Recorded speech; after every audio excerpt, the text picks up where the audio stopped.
Good morning, almost noon for many of us, right, who are in the central time zone.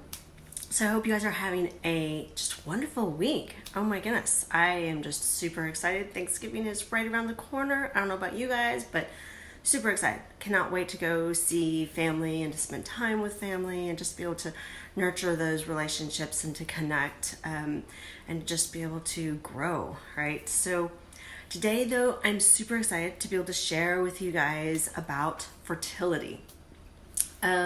So what does that have to do with Thanksgiving? Really, nothing, but the fact that our fertility is part of our life. It is cyclical. It is who we are, or part of who we are as women, especially.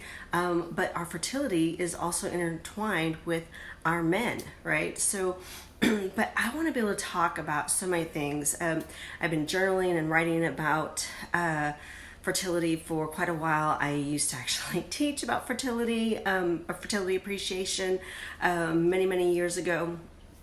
And I got re-inspired to be able to share and to be able to bring some new information, developed information over the course of the last couple of years. And then one of my amazing mentors and leaders and teachers and friends, she did an amazing class just this last week on our menses, right? And so it re-inspired me for us to be able to talk, to continue to have these open dialogues and to be able to really dive deep in our entire health and well-being and to quit creating stigmas about certain conversations, right? Especially when it's dealing with the beauty of our sexuality and who we are and how we're made and all that stuff. So today, I want to talk about my journey with fertility and PCOS and to be able to help give some insight of what it is like to live with PCOS, how to be able to manage it, to be able to heal through it, with it, from it, and to be able to thrive with your health. All right. So at the age of 15, I had actually started to experience pretty severe pains in my lower abdominal for about 1 to 2 days, about every 40 to 50 days. But by the time I was 20, my cycles were really inconsistent. They could be 20 days, but they usually were about 35 to 48 days. There were many times that they were anywhere from 60 to 70 days. But what I didn't know is that I had PCOS. Right, so over 20 years ago, there really wasn't much out there to learn about PCOS. The answers to women were to mask the pain by being on the pill. But all this did was create an unnatural environment within our body, right? And it wasn't working with the nature, the beauty of how we are made, how God designed us, right? So I knew my body was trying to tell me something, but I didn't know what it was trying to tell me. I knew that the pill was not the answer, but being in the military and the severity of my cramps getting worse and worse and my need to be in bed to have bed rest during the first 2 to 4 days of my cycle, was a little bit more than the military wanted to handle and deal with. So they weren't going to have any of that. So the pressure was put on me to be put on the pill because that would fix the problem, right? So with a lot of counseling, reflection, and prayer, I gave in to that pressure of being put on the pill. And it led me on a 5-year journey of my fertility being suppressed, of being ignored, disrespected, and neglected. So you see that with PCOS, my body was actually telling me how to heal it, how to help it, but the pill muzzled it, right? When my husband, fast forwarding 5 years, when my husband decided to convert to Catholicism, the priest who was his advisor was an amazing teacher and mentor. In the course of my husband's learning the beauty of Catholicism, this priest and I had amazing conversations about the beauty of our sexuality. It came up about my health issues and how and why I was on the pill. I also expressed how things were actually getting worse, even with being on the pill. Hindsight, what my body was doing is it was speaking out. It was trying to get louder and louder over the muzzle of the pill, right? So this wise, amazing priest, what he did was he asked me if he could help me learn a way to alleviate the pain without the pill. Would I be open to try? I was like, yeah, I'll try anything. Excuse me, I got kind of thirsty for a second.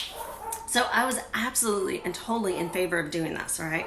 So he introduced me to several different methods, natural family planning methods, where they each tracked and monitor your fertility and hormonal health in different ways, right? So some of them were just basal temperature, some was combining basal temperature with monitoring your mucus. Some of it was just the biomarker as well as other biomarkers. So super cool. So like, here's a way to be able to chart, and we'll talk a little bit more about this, which is the method that I ended up using. So what was cool is I had no idea that NFP was about more than just knowing when you could or couldn't. As far as when you could, or excuse me, that it was more than just about for married couples, right? I thought NFP was lots of different things. There was lots of misconceptions. I learned that during this time how I was able to monitor my hormones and see exactly what was going on. I was able to then also understand that there is a true beautiful dance going on with the two main hormones of estrogen and progesterone. And when they're not in harmony, the whole body gets out of whack, okay? I also learned how certain foods can trigger PCOS. And I learned how through this process, just how beautiful our fertility is, how God designed our cycles to actually be protective and restorative for us, as well as very life-giving, right? It's not only physically, but spiritually as well.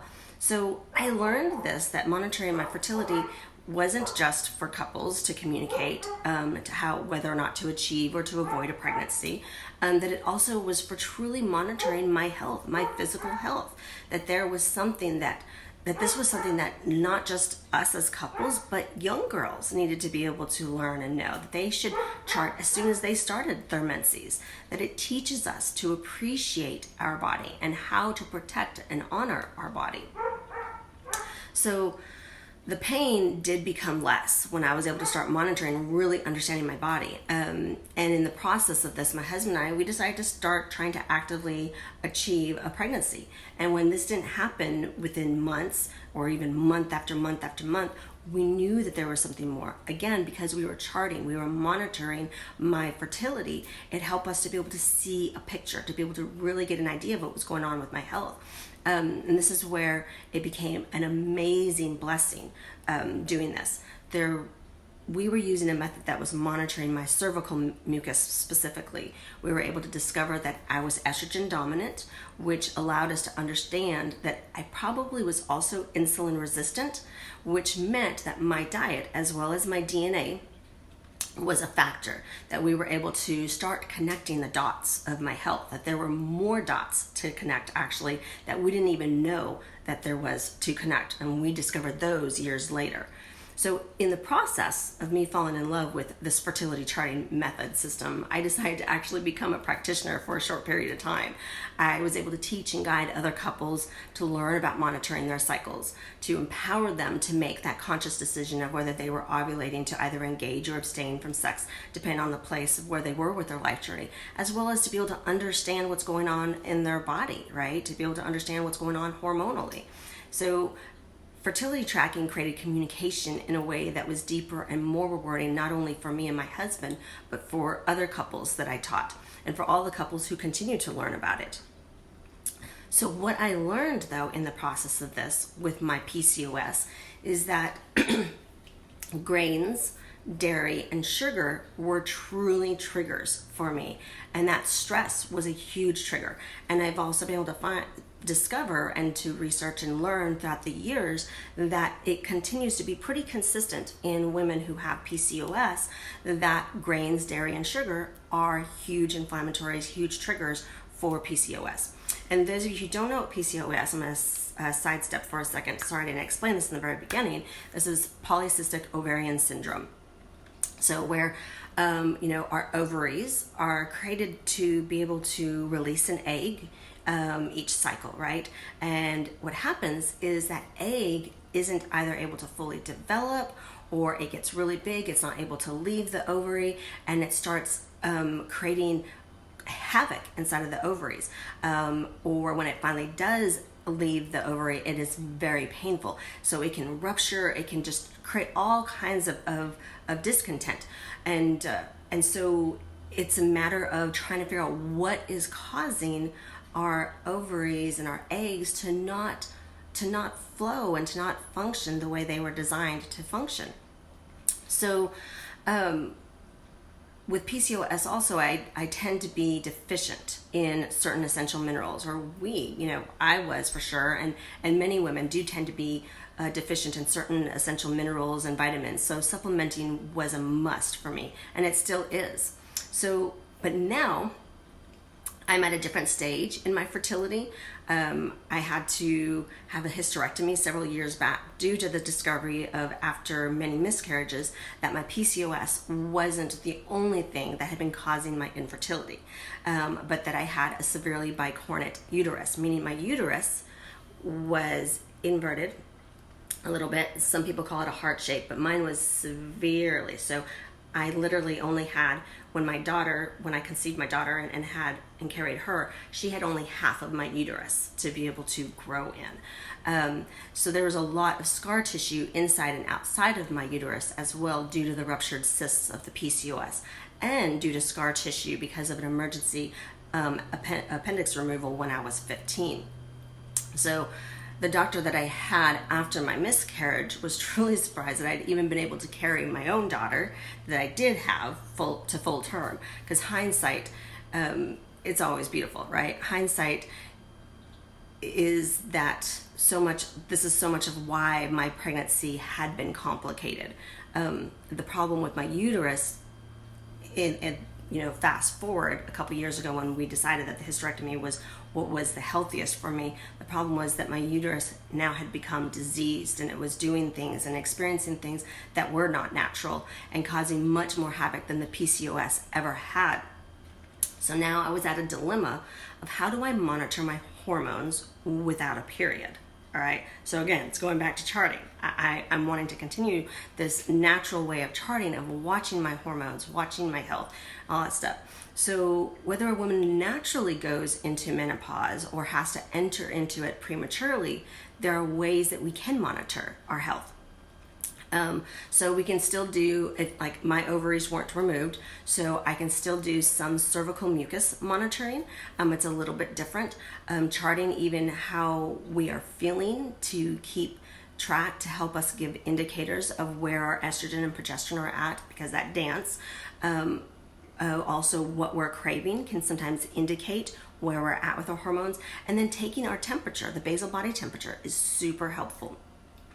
And ironically, 20 years ago, my temperature taking wasn't helpful with my fertility stuff. But I now know why.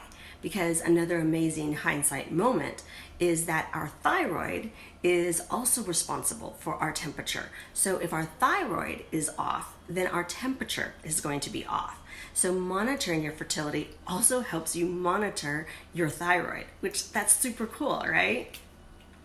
So I saw the beauty and the power in this knowledge so many years later, right? Or so many years ago, and then now later too.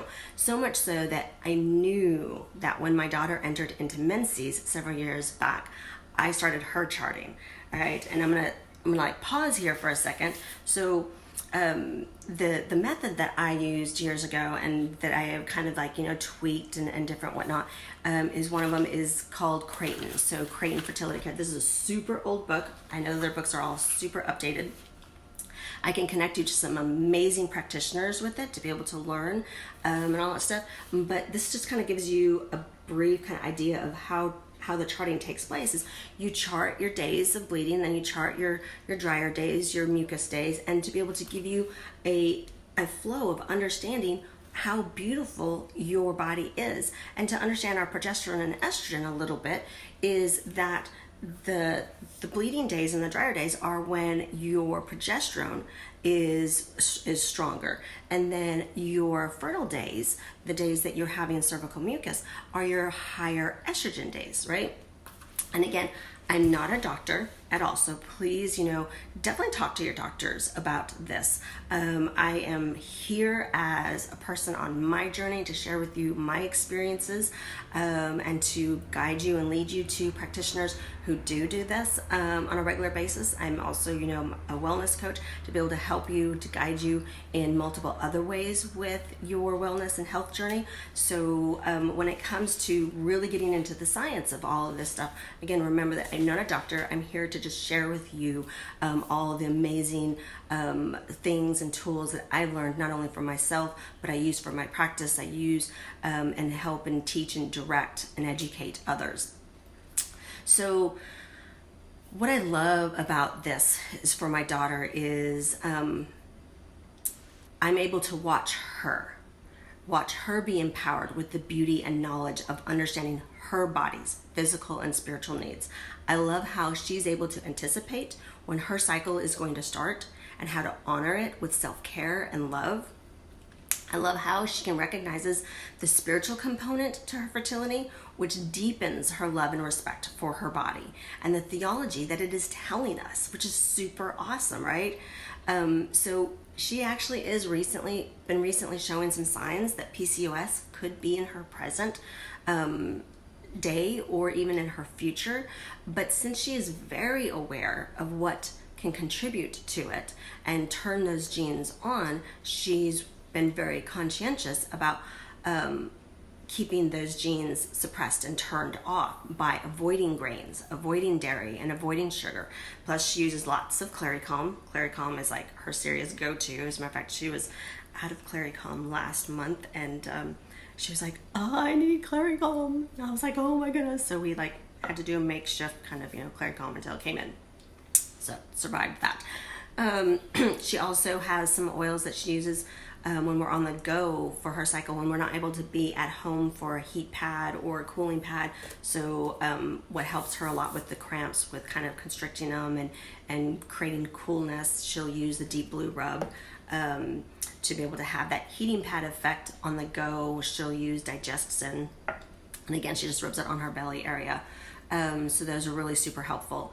She also knows that there's certain supplements that really support her. So even though she can kind of get lazy with her vitamins, she knows that during her cycle time, especially like pre-days and during the cycle, that taking her Lifelong Vitality Pack is super helpful and supportive. And then the bone nutrient, because it has all of the C, D, and E is really helpful as well. So she knows those are really, really helpful and supportive of helping keeping all of that from getting too crampy and irritable in her system. So those are the ways that she's able to help keep her body balanced. So it's just, being aware and conscientious of our bodies and being able to connect with how beautifully and wonderfully made we are, right? That's so important. It empowers us. So my question for you today is, do you have challenges with your fertility? Would you like to learn more about the beauty of charting your cycles? I would love to be able to guide you, to be able to direct you to different practitioners, or just to be able to share with you what I've learned and what I do. There are so many great resources and apps and books and educators to help with all of this, right? And I'll include some of those great resources here also, because it's truly so much more when we empower ourselves. And it's even more empowering when we get to talk and mentor with each other, to be able to actually talk one-on-one on the phone, or, over a Zoom, or, here, to be able to connect. So if you have any questions, please feel free, leave any questions, comments below, and let's have this amazing conversation about the beauty of our body. I would love to. And as always, that please share this. If you know someone who would benefit from this information, please forward it on. I'm not asking you to spam anyone, right? We don't want to do that. That's icky. But truly, sharing is caring.